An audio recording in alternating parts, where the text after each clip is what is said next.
मुजफ्फरनगर में इतनी गुटबाजी अगर होगी तो कैसे सरकार आप बना पाएंगे? अब्दुल्ला नहीं थे, कादिर राना नहीं थे, प्रमोद त्यागी नहीं थे, और बच्ची सैनी। बच्ची सैनी का मैं बहुत ध्यान नहीं करा, लेकिन शायद नहीं थे। और अगर कोई इंफॉर्मेशन मिलने के बाद अगर नहीं जाता तो गलत तो है ही।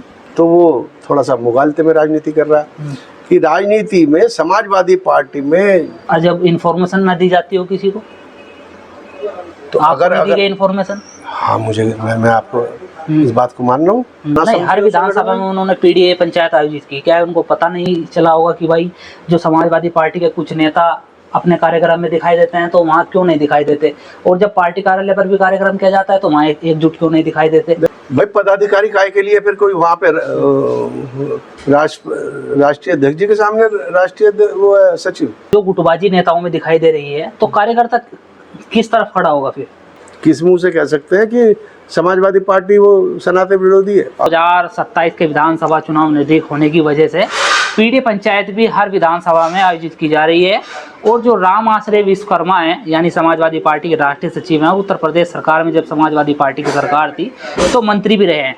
राष्ट्रीय सचिव समाजवादी पार्टी के हमारे साथ राजकुमार जी मौजूद भी हैं, और राजकुमार जी उत्तर प्रदेश सरकार में उनके साथ पूर्व मंत्री भी रहे हैं जब उत्तर प्रदेश में समाजवादी पार्टी की सरकार थी। आखिर कई सवाल इस बीच उठ रहे हैं कि समाजवादी पार्टी में आजकल मुजफ्फरनगर में क्या चल रहा है, और समाजवादी पार्टी में टूट भी हो सकती है।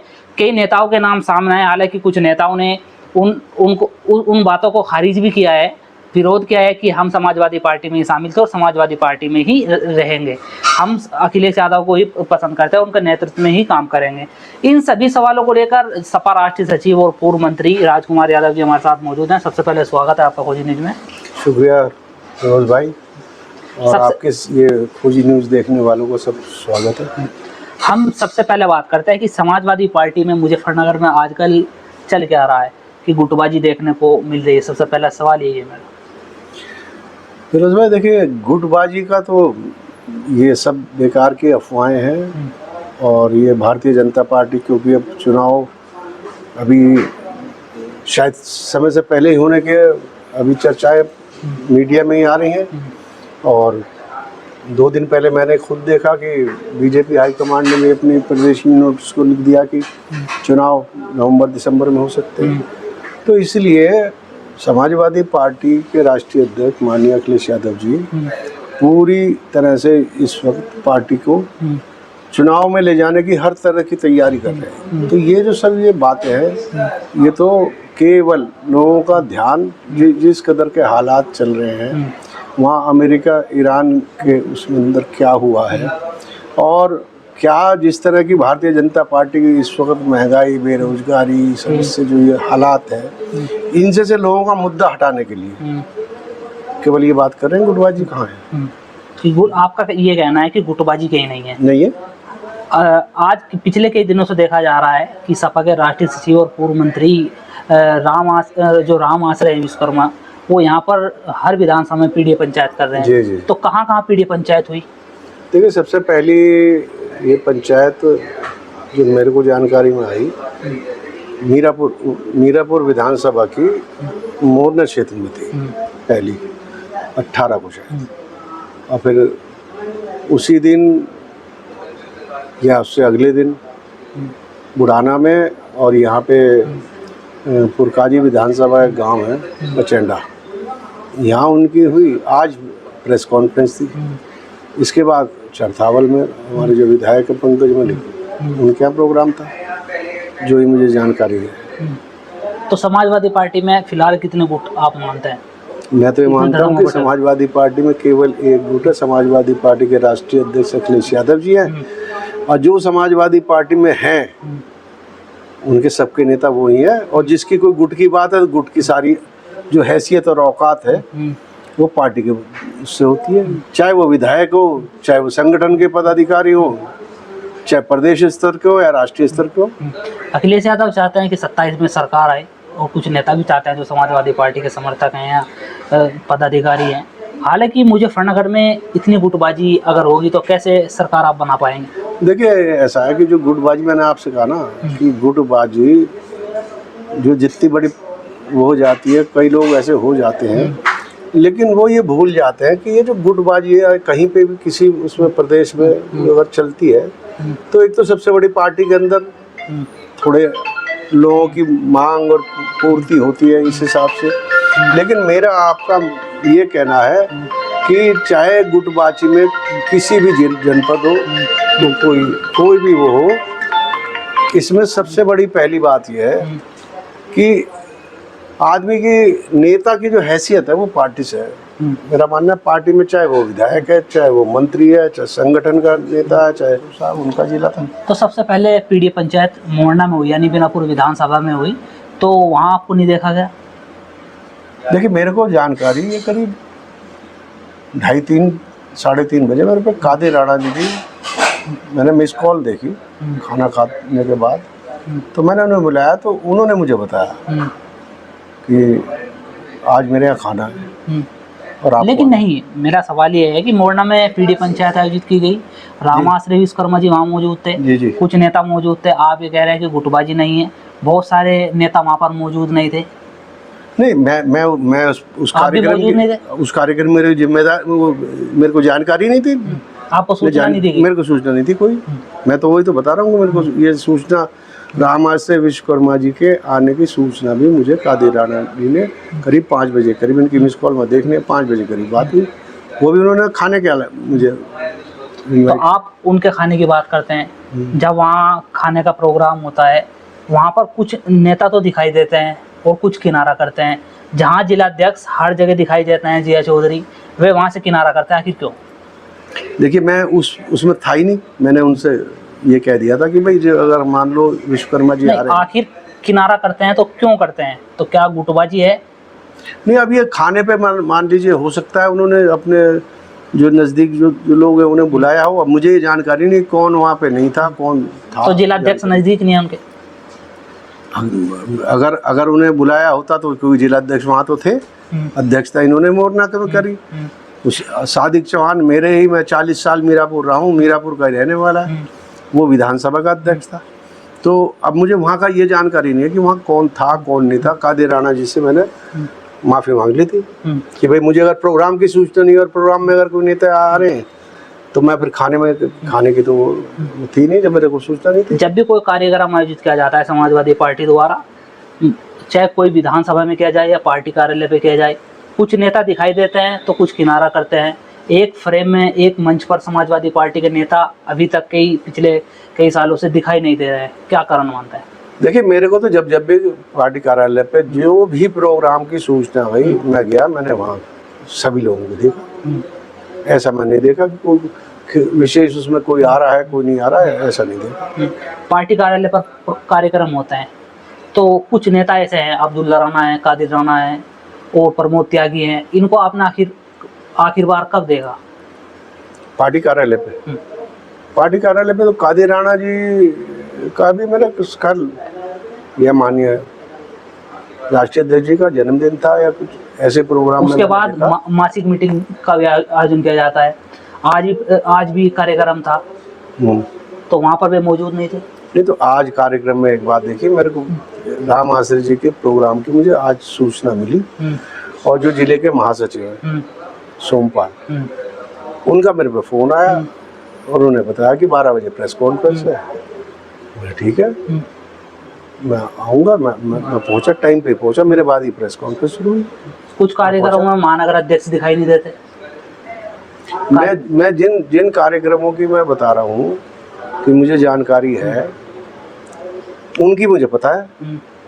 अब जैसे मान लो मोरना का आज आप समाजवादी पार्टी कार्यालय पे मुजफ्फरनगर में प्रोग्राम था, प्रेस कॉन्फ्रेंस थी, वहाँ पर बहुत सारे नेता मौजूद थे, तो हाँ कहा जाता है कि 2 गुट में समाजवादी पार्टी मुजफ्फरनगर बटी हुई, तो एक गुट के जो लोग हैं वे क्यों वहाँ नहीं मौजूद थे? मैं आपसे एक बात कह रहा हूँ कि यहाँ पे कोई गुटबाजी है नहीं, क्योंकि हर आदमी देर सवेर उसे पता है कि उसकी जो हैसियत है पार्टी के दम पे है।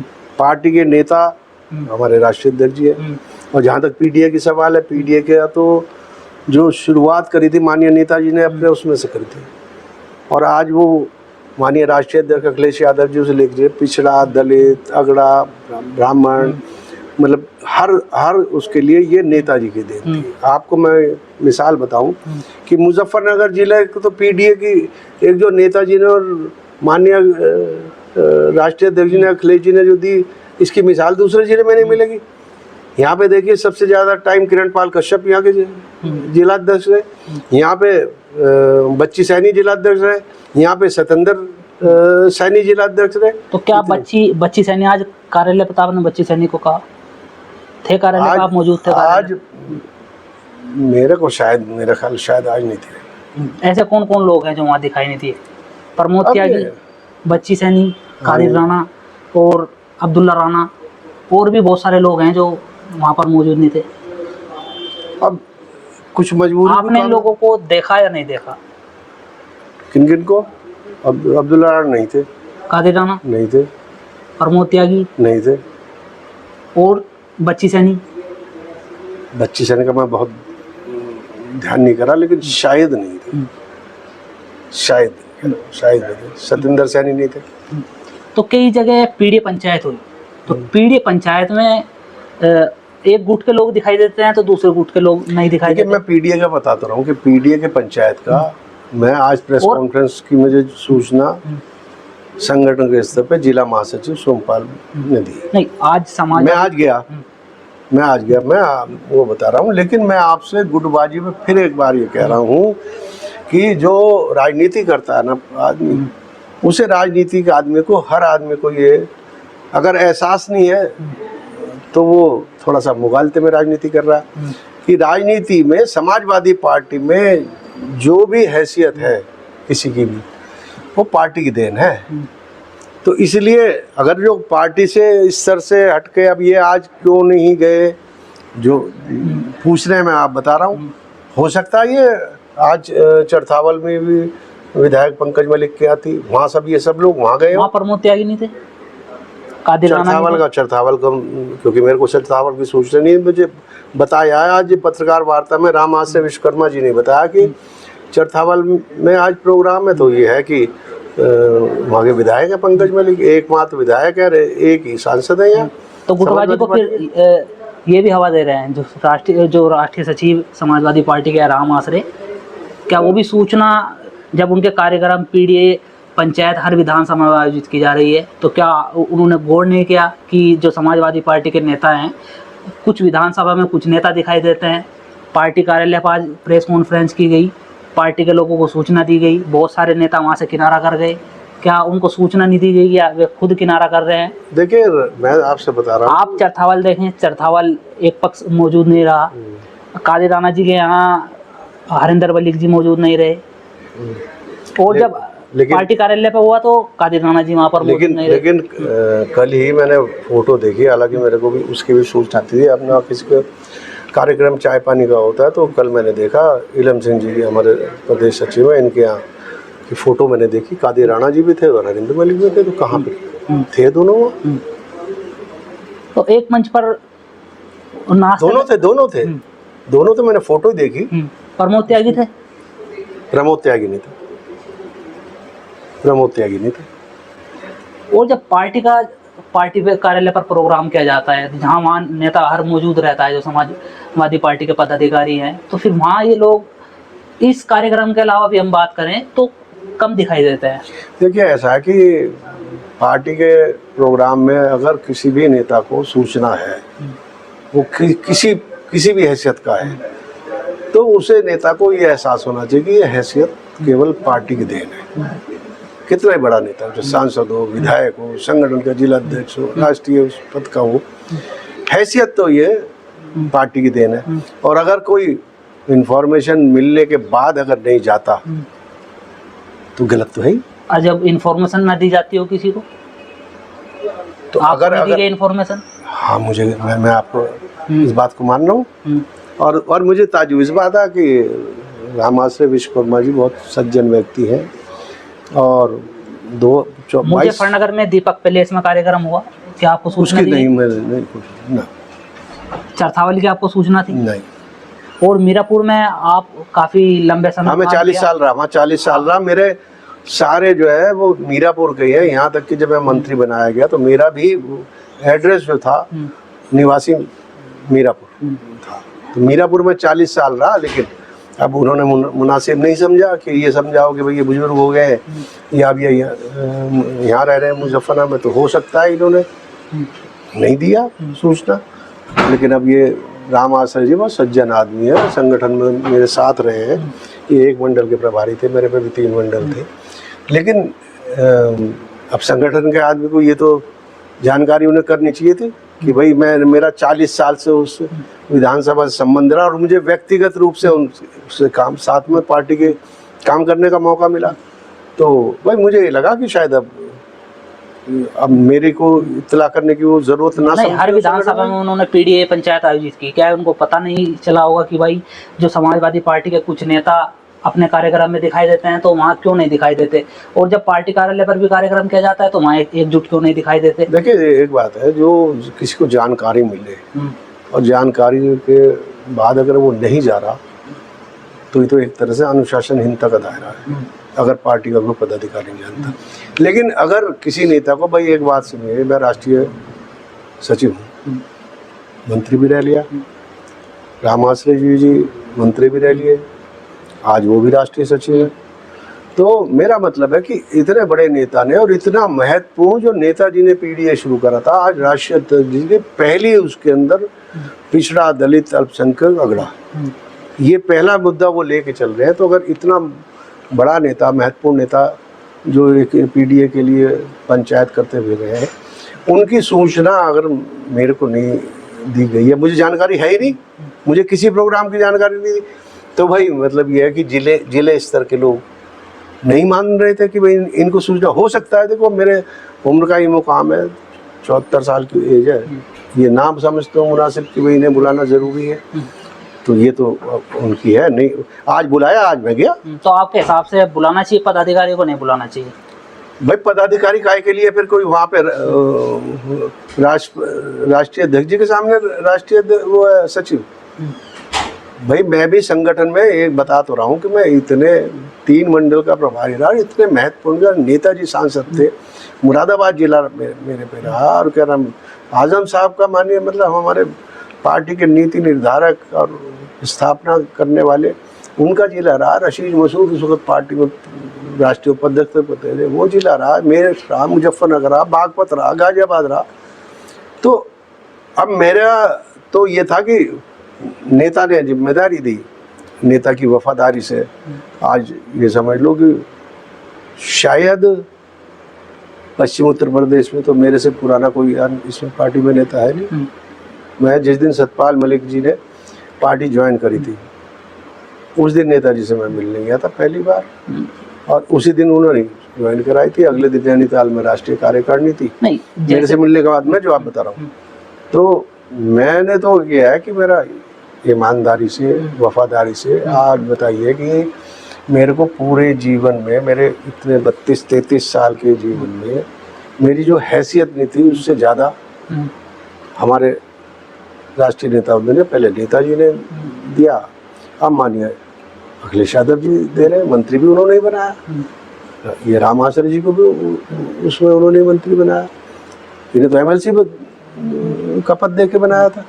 और अगर मान लो ऐसा नेता आना, तो ये तो थोड़ा मुझे भी लगा कि भाई इसकी जानकारी मुझे होनी चाहिए थी। मैं कम से कम और नहीं, हमारे पुराने साथी रहे राम आश्रय जी का, इनका स्वागत ही करने चला जाता, लेकिन जब मुझे कोई सूचना ही नहीं, तो ये जो है ये मैं, लेकिन हाँ मैं ये आपसे जरूर कह रहा हूँ कि पार्टी में, हमारी पार्टी में कोई किसी पद का बड़ा नेता है, उनका भी देने वाला ये पद राष्ट्रीय अध्यक्ष पार्टी है। पहले नेता जितने एमएलए उस जमाने में देखिए, जहाँ मुनव्वर हसन को 16 सांसदों में इस जनपद से नेताजी ने बनाया, चुनाव हारने के बाद राज्यसभा दी। अमीर आलम पार्टी में थे, अमीर आलम चले गए, छोड़ के आ गए, फिर लिया लड़का उनका विधायक रहा, उन्हें राज्यसभा दी। अनिल अंबानी की राज्यसभा दी। अनिल अंबानी की राज्यसभा देना ये तो एक मतलब नेतृत्व का इतना बड़प्पन है कि अनिल अंबानी की 4.5 से उनकी बची, उन्होंने इस्तीफा दिया और माननीय नेताजी ने इन्हें राज्यसभा दी, अमीर आलम साहब को। तो लेकिन अब ये है कि जो लोग आते रहे जाते रहे, बहुत से लोग हैं, आए गए, लेकिन वजूद जो है पार्टी का है, वजूद पार्टी का, तभी तो छोड़ के दोबारा आ रहे हैं। मैं नाम नहीं लूंगा, बहुत से लोग पार्टी छोड़ के गए, बड़े बड़े पदों पर रहने के बाद रहे हैं, लेकिन अब लौट के आए, तो हमारी ये पार्टी का ही तो वजूद है जो वो आज फिर। अच्छा, जो गुटबाजी नेताओं में दिखाई दे रही है, तो कार्यकर्ता किस तरफ खड़ा होगा फिर? देखो, मैं फिर कह रहा हूँ कि गुटबाजी मेरे को तो लगती नहीं, क्योंकि मैं जितना जाता आता हूँ मुझे ये नहीं लगा। हाँ, ये कुछ लोग एक प्रोग्राम में आए, कोई एक प्रोग्राम में नहीं गए, ये तो है। लेकिन किसी के कार्यक्रम में कोई नहीं दिखाई देता, तो किसी के कार्यक्रम में तो ये देखिए, एक बात, जो कार्यक्रम करने वाला है ये उसे भी देखना चाहिए कि भाई किस आदमी को बुलाना चाहिए, किसको नहीं बुलाना चाहिए, और वो जो बुलाने के बाद नहीं जा रहा है तो उसकी गलती है। समाजवादी पार्टी में एक खबर चल रही है कि समाजवादी पार्टी के सांसद टूट सकते हैं, टीएमसी के सांसद टूट चुके हैं, खबरें चलाई जा रही हैं। हालांकि कुछ सांसदों ने उसका खंडन भी किया है कि हम नहीं जाएंगे अखिलेश यादव के साथ। देखिए, मैं आपसे बता रहा हूँ कि इस वक्त बीजेपी जो है डरी हुई है। भारतीय जनता पार्टी बिल्कुल चुनाव में 2027 में इन्हें दिखाई दे रहा कि क्या हालात होंगे। हमारे नेता इस वक्त पूरी तरह से चुनाव की तैयारी कर रहे हैं। ये केवल ये एक बात बताइए, 37 हमारे मेंबर पार्लियामेंट है, इन 37 विधायकों में मैं नाम लेके बताऊंगा, कोई पिता सांसद है तो बेटा विधायक है, तो एक बाप विधायक है तो उसका बेटा सांसद है। ऐसे कई हैं, प्रिया सरोज है, उनके पिताजी भी दरोगा प्रसाद जी है, ये भाजपा से आए थे इंद्रजीत सिंह सरोज है, ये विधायक है, इनके पिताजी एमपी है। तो आप ये देखिए कि जिस पार्टी, जो देश की तीसरे नंबर की पार्टी है, तो कोई आदमी अपना भविष्य को बर्बाद करने के लिए कभी ख्वाब में सोच भी सकता है? बिल्कुल सब ये झूठ है, और ये सब बीजेपी की एक उड़ाई हुई वो है। और अभी माननीय शिवपाल जी ने अभी पूरा इसके अंदर वो करा, जो जिसका नाम लिया कि ओम प्रकाश राजभर या ये कर रहे हैं, ये तो खुद समाजवादी पार्टी में आने को तैयार है, और वो कहना गलत हो जाएगा। ये तो पूरे हमारे नेता ही नहीं चाहते, क्योंकि ये आज जो चुनाव पिछला जीत के आए हैं गाजीपुर से, तो उसके बाद इनके जो हाल, पहले भारतीय जनता पार्टी के माननीय मुख्यमंत्री जी को भी क्या क्या नहीं कहा इन्होंने, इतने निम्न स्तर की बातें कही। तो ये तो केवल ये भारतीय जनता पार्टी के इशारे पे करे, उनकी हैसियत ही नहीं है। उनके खुद जो विधायक जो है वो किसी तरह से समाजवादी पार्टी में के संपर्क में है, लोगों के बड़े नेताओं के, हमारे जिनको पार्टी में लाने की और उसकी वो है हैसियत, उनके लोगों में संपर्क में। तो ये कभी ऐसा हो ही नहीं सकता कि समाजवादी पार्टी का कुछ सांसद ये ख्वाब में भी सोच सके। अच्छा, श्री राम मंदिर चोरी में चंदा चोरी हो जाती है, उसको लेकर अखिलेश यादव हमला बोलते हैं, इसको लेकर इसको आप किस तरह देखते हैं? देखिए, एक बात बताइए कि इससे बड़ा और पाप क्या हुआ?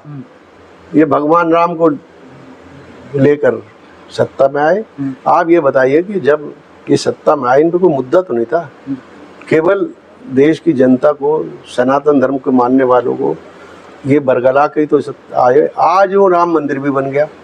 चलिए, राम मंदिर इन्होंने तो नहीं बनवाया, राम मंदिर तो सुप्रीम कोर्ट के आदेश में बना, और राम मंदिर के पक्ष में हमारे जो नेता ने भी, तो माननीय स्वर्गीय नेताजी ने भी राम मंदिर में तो वो नहीं करा। राम मंदिर में हमारे राष्ट्रीय अध्यक्ष जी भी कितना बड़ा वहाँ मंदिर बना रहे हैं सफाई में, कि मतलब जो ऐतिहासिक जो पौराणिक मंदिर हैं उनके बराबर का मंदिर है। मैं अभी गया था हाल ही में, मेरे को एक विवाह समारोह में जाना पड़ा, तो वहाँ हम दूर से देख के भी आए। नेताजी की भी एक आदमकद मूर्ति बन रही है। तो आप ये देखिए कि ये इससे ज़्यादा और गिरावट क्या आएगी कि जिसके नाम पे, भगवान के नाम पे ये आए, और चोरी तो हुई, और चोरी में बरामदगी भी हो रही है, और बरामदगी में आभूषण भी मिल रहे हैं। तो इससे ये तो अब इनकी निजता की, तो ये तो अब ये है कि जो जिनका वक्त अब आ गया, कि जितना भ्रष्टाचार में डूबे हुए थे सरकार के रहते हुए, भारतीय जनता पार्टी ने जितनी बेईमानी, लूट खसोट, क्राइम जितना ये चल रहा है, ये अब इंतहा थी कि भगवान राम के चंदे को भी, और ये खाया है। तो आप ये देखिए कि SIT बता रही है, भाई एक बात बताइए, एक किसी का पर्स चोरी हो जाए, मुकदमा तभी लिख जाएगा, उसे बुला लिया जाएगा। इतने बड़े भगवान राम के नाम पर, ये तो सनातन कि उन मानने वाले सनातनों की आस्था से खिलवाड़ किया है, उनकी आस्था को चोट पहुंचाई है। ये तो जो इतना वहाँ पे लोगों ने धनराशि दी है, उस धनराशि को ही अगर ये कर रहे हैं, कौन है ये चंपत राय? बताइए कौन थे नृपेंद्र मिश्रा जो अध्यक्ष बने हुए उनके? तो आप ये देखिए कि अगर माननीय मुख्यमंत्री जी कहते हैं कि कोई बचेगा नहीं, भाई बचेगा नहीं तो इससे पहले तो ये शिक्षा में होना चाहिए कि जब किसी चोरी की रकम की बरामदगी हो गई तो उन्हें उनको तो शिक्षा के पीछे होना चाहिए अगर इनकी ईमानदार। लेकिन अगर भारतीय जनता पार्टी के ही लोग, ये भारतीय जनता पार्टी संबंध लोग हैं, चाहे चंपत राय हो, चाहे नृपेंद्र मिश्रा हो, चाहे और कोई हो, तो ये अगर आखिरी सीमा थी इनकी गिरने की, और भगवान राम के नाम पे ये लाए और उन्माद फैलाए यहाँ पे, और आज भगवान राम का ये दिया हुआ दान जो है, तो दान अगर भगवान के नाम का दान, सनातन के नाम दिया नाम का पैसा, और हमारे नेता मंदिर बना रहे हैं भगवान शिव का वहाँ, और इतना बड़ा मतलब ऐतिहासिक मंदिर वो बनेगा। तो आप देखिए कि आस्था तो हमारे नेता की है ना सनातन में। वो वहाँ पे हनुमान जी की मूर्ति सफाई में माननीय नेताजी ने बनाई थी। तो आस्था तो हमारे नेताओं की है, समाजवादी पार्टी के नेताओं की है सनातन में। अब इनके साथ कौन सारे तो भाग रहे हैं। अब भाजपा तो विरोधी बताती है। भाजपा कहाँ विरोधी है? भाजपा विरोधी तो उसका काम ही है, भाजपा पे सारे मुद्दे छीने जा रहे हैं। भाजपा अब जो ये वहाँ पे सफाई में जो मंदिर बन रहा है, तो ये अब किस मुंह से कह सकते हैं, किस मुंह से कह सकते हैं कि समाजवादी पार्टी वो सनातन विरोधी है? और वो हमारे राष्ट्रीय अध्यक्ष जी भी कहते हैं मैं राम मंदिर जाऊंगा, अपना यहाँ मंदिर जब पूरा हो जाएगा उसके बाद परिवार के साथ जाएंगे। ये कोई राम मंदिर जो बना है तो सनातन के हर आदमी की आस्था का है, मेरी भी आस्था है भगवान राम में, भगवान कृष्ण में, भगवान शिव में। तो जब मेरी इच्छा होगी परिवार के साथ, वही राष्ट्रीय अध्यक्ष जी कहते हैं जाऊंगा, परिवार के साथ जाऊंगा।